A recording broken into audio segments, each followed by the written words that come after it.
ជាកូនស្រីទងរងតែតើកើតជាកូនស្រីកូនត្រូវតស៊ូ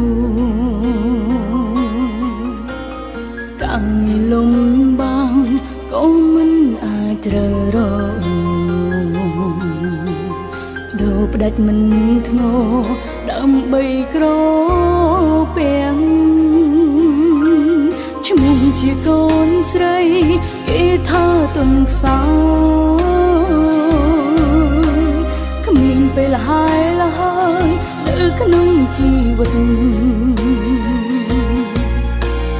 មិនមែននាងមានរស់ក្នុងជីវភាពក្រពិតមិនមែនប្រឌិតតែចិត្តតស៊ូ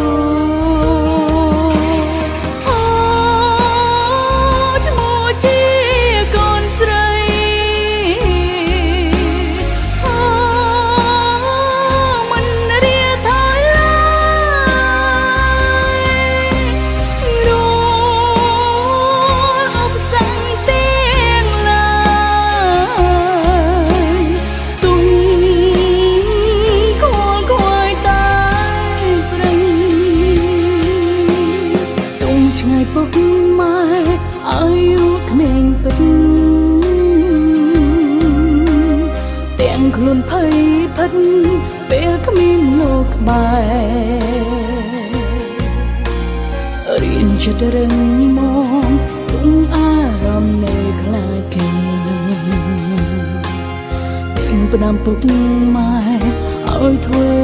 មនុស្សល្អ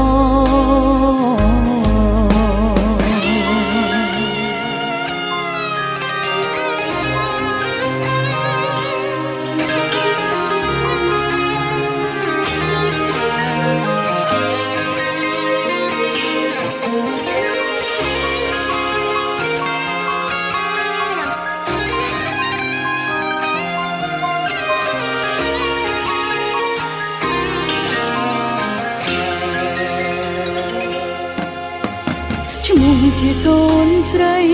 គេថាទុនខ្សោយគ្មានពេលហើយនៅក្នុងជីវិតមិនមែននាងមានរស់ក្នុងជីវភាពក្រពិតមិនមែនប្រឌិតតែចិត្តត